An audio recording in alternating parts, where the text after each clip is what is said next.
یہ جسٹیفائڈ تھا۔ اسکرین پر منظر ابھر ابھر کر آ رہے تھے۔ سب سے پہلے ایک بڑا گھر آیا، پھر ویڈیو میں گھر کے اندر کے مناظر تھے۔ وہ بے حد تنگ جگہ تھی، جہاں ویڈیو میں دکھایا جاتا تھا کہ کوئی اندر کمرے میں گیا اور پھر کمرے کا دروازہ بند ہوا۔ حالے کا سانس اب کے اکھڑنے لگا۔ وہ پینک کرنے لگی۔ اس دن اس کلاس میں تمہیں کس نے بند کیا تھا حالے؟ اس نے ٹروتھ سیرم کی اجازت دی تھی، لیکن یہاں سوال بدلے جا چکے تھے۔ وہ چیخنے لگی تھی، دروازہ کھولنے کی دہائی دے رہی تھی۔ ڈاکٹر روحی اس کے سامنے ٹانگ پر ٹانگ چڑھائے ایک ہی سوال کر رہی تھی، اس دن وہاں اس کلاس میں تمہیں بند کرنے والا کون تھا؟ ویڈیو میں تنگ جگہ مزید تنگ ہوتی جا رہی تھی۔ حالے کا حلق خشک ہو رہا تھا۔ تمہاری کہانی کا ولن کون ہے حالے؟ پرسکون ٹھنڈا لہجہ۔ اس کو ہٹاؤ، نکالو اسے، دروازہ کھولو، باہر نکالو، وہ چیخ رہے تھے۔ اس دن دروازہ کس نے بند کیا تھا حالے؟ اور حالے نے چیخ کر جواب دے دیا تھا۔ اگلے لمحے روحی نے اس کی آنکھوں سے موبائل ہٹا لیا۔ حالے گردن جھکائے زور زور سے رونے لگی۔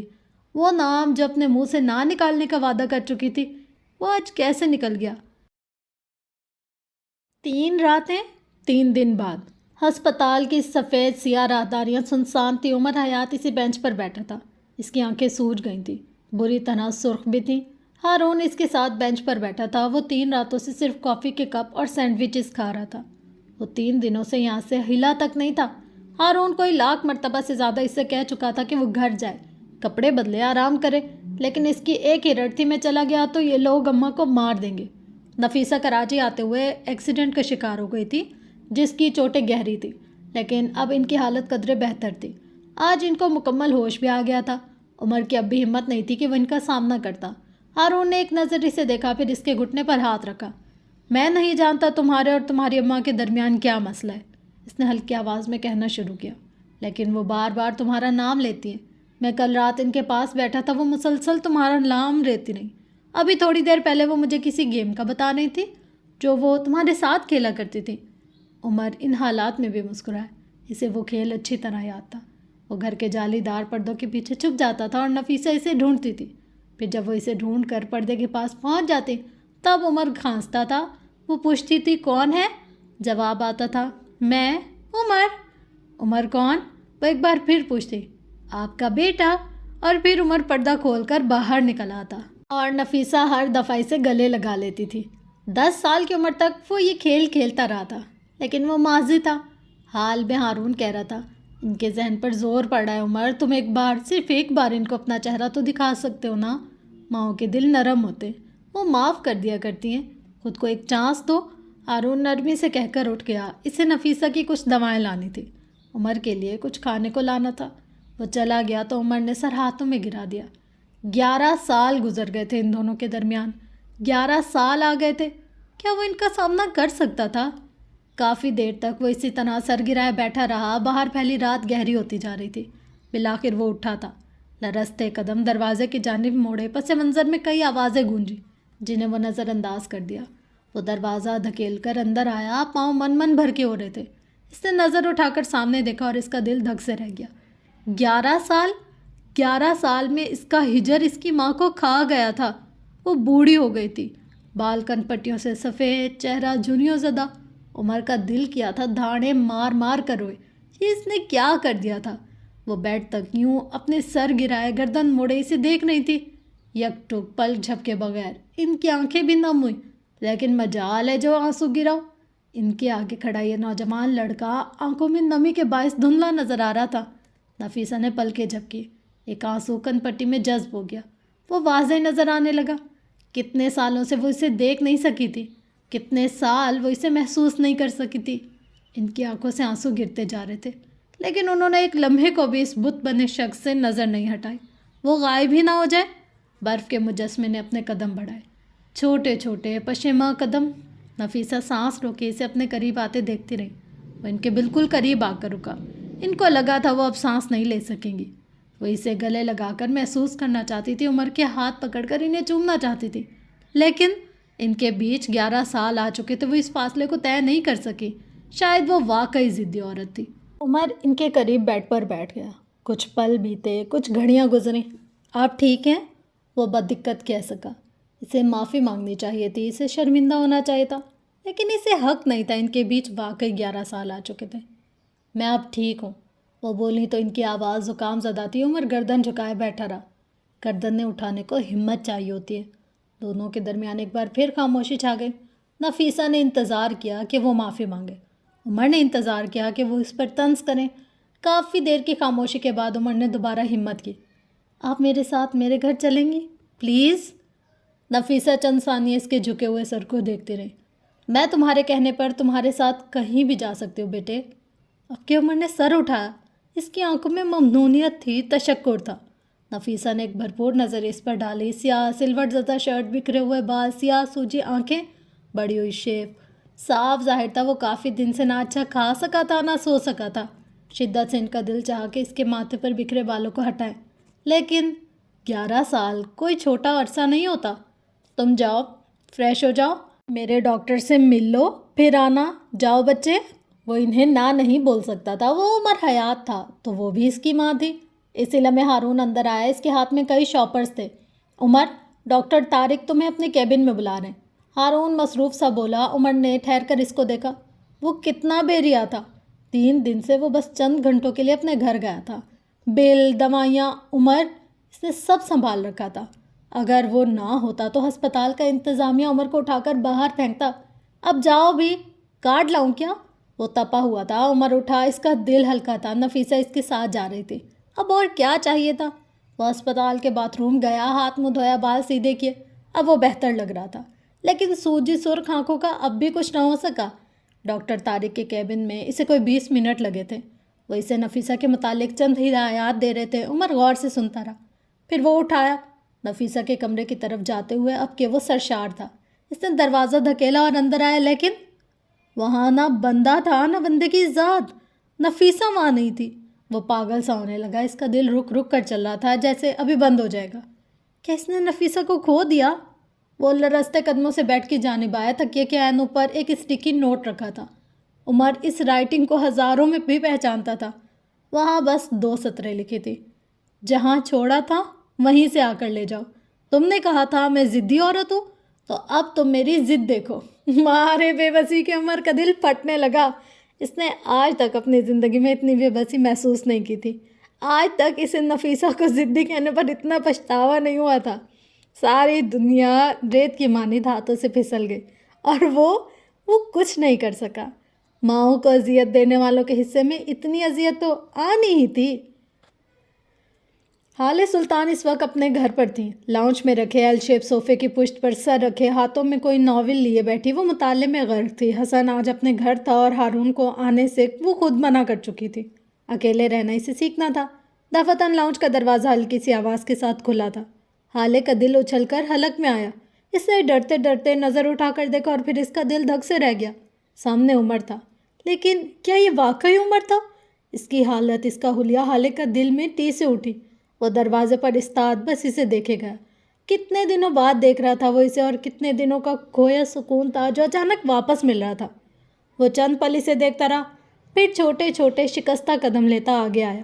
حالے سانس روکے، پلک جھپکے بغیر اسے اپنے قریب آتے دیکھتی رہی۔ آہستگی سے اس کے پاس آ کر بیٹھا۔ حالے نے سانس روک لیا۔ عمر نے گردن موڑ کر اس کو دیکھا۔ کیا تھا جو آج اس کی آنکھوں میں نہیں تھا؟ حالے چاہ کر بھی اس کی آنکھوں سے نظر نہیں ہٹا سکی۔ عمر نے اس کے ہاتھ میں پکڑی کتاب نرمی سے لے لی، پیر لمبے کیا اور اپنا سر حالے کی گود میں رکھ دیا۔ جلتے دل کو اندر تک سکون مل گیا۔ حالے اب تک شل تھی، وہ سمجھ ہی نہیں سکی یہ کیا ہوا ہے۔ عمر اب چت ہو کر لیٹا، یوں کہ اب وہ حالے کی آنکھوں میں دیکھ سکتا تھا۔ اس نے اپنی اسی نرمی سے حالے کا ہاتھ اپنے ہاتھ میں لیا۔ تمہیں عمر کیا ہوا ہے؟ بالآخر وہ بول اٹھی، کھوکھلی کھنکتی آواز۔ وہ جسے اب تک یقین کرنا چاہتی تھی کہ اس کے اتنے قریب جو شخص تھا وہ عمر ہی تھا۔ اس نے بغیر کچھ کہے اس کا ہاتھ اپنے ہاتھ میں دل کے مقام پر رکھا اور آنکھیں بند کر لیں۔ حالے کے کانوں سے دھواں نکلا تھا۔ اس کا چہرہ پوری طرح گلابی ہوا تھا۔ میں 3 دن سے نہیں سویا، پلیز مجھے سونے دو، بس اتنا کہا تھا اس نے، اور اگلے چند ہی منٹ میں وہ گہری نیند سو گیا تھا۔ حالے کئی لمحات اب بھی شل تھی۔ پھر اس نے عمر کو دیکھا، وہ کسی بچے کی طرح سو رہا تھا، گہری پرسکون نیند۔ وہ اسے ہی دیکھی گئی، اس کی پلکیں، ناک، اس کی بڑی ہوئی شیپ، وہ بگڑا بچہ لگ رہا تھا۔ حالے نے اب کے گہری سانس لی۔ چاہے کچھ بھی ہو وہ اس کا شوہر تو تھا ہی۔ وہ دھیرے دھیرے اس کے بالوں کو ماتھے سے ہٹانے لگی، پھر نرمی سے آہستگی سے اس کے بالوں میں انگلیاں پھیرنے لگی۔ وہ نیند میں بھی مزید پرسکون ہو گیا۔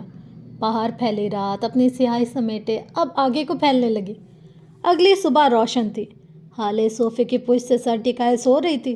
اس کے بال بکھرے ہوئے تھے، دفعتاً وہ نیند میں کسمس آئی۔ اسے اپنا ہاتھ جلتا محسوس ہوا، پھر کبھی اسے اپنی ٹانگ جلتی ہوئی محسوس ہوئی۔ کافی دیر تک نظر انداز کرنے کے بعد وہ اٹھ بیٹھی، مندی مندی آنکھوں سے یہاں وہاں دیکھا، پھر اپنی گود میں سوئے عمر حیات کو دیکھا۔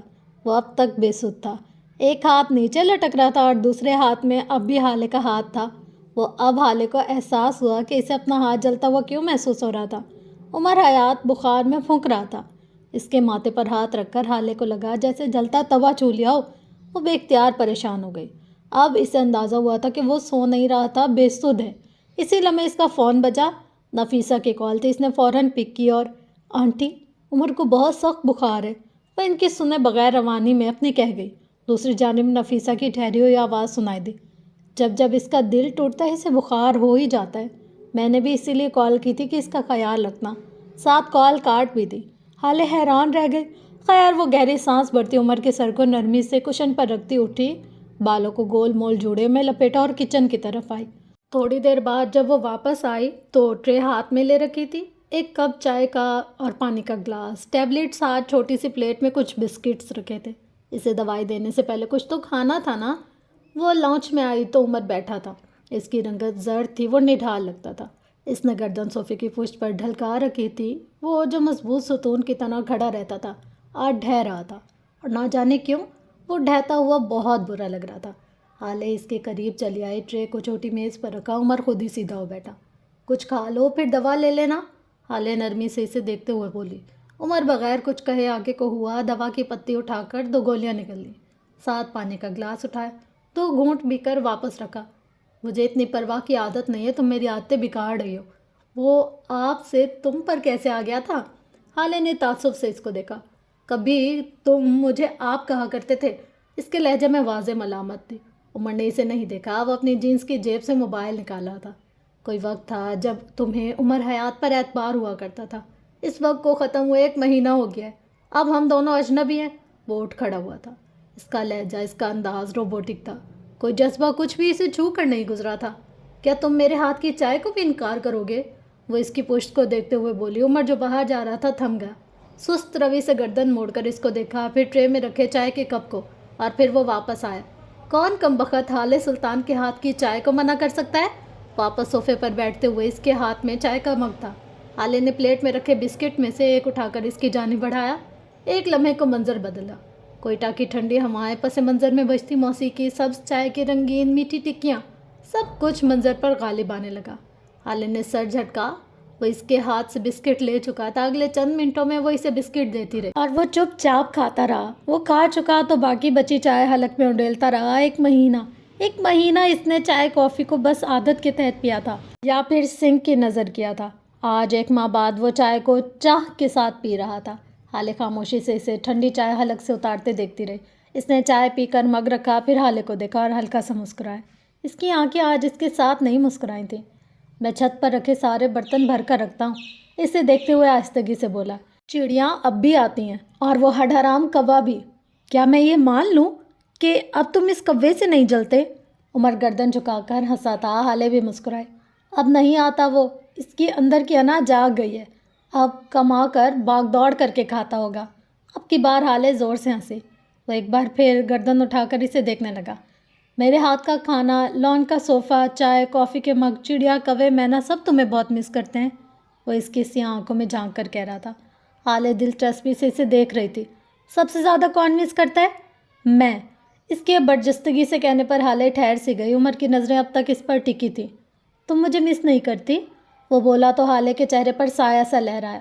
میرا کیفے، میرا کیش کاؤنٹر، کافی کا بھرا ہوا مگ اور میری کریونگز تمہیں بہت مس کرتی ہیں، وہ فرش پر نظریں جما کر بولی۔ حلق میں پھندا سا اٹک رہا تھا۔ سب سے زیادہ کون مس کرتا ہے؟ اس نے سوال کیا تھا۔ حالے نے کچھ کہنے کو منہ کھولا جب عمر کے تاثرات دیکھ کر ٹھٹک گئی۔ وہ اپنا گلا پکڑے بری طرح تکلیف میں لگتا تھا، کبھی سینہ مسل رہا تھا تو کبھی گلا۔ اس کا چہرہ سرخ ہو گیا تھا، آنکھیں جیسے باہر ابل رہی ہوں۔ وہ شدید تکلیف میں تھا، یوں جیسے کسی نے اس کے گلے میں تیزاب ڈال دیا ہو۔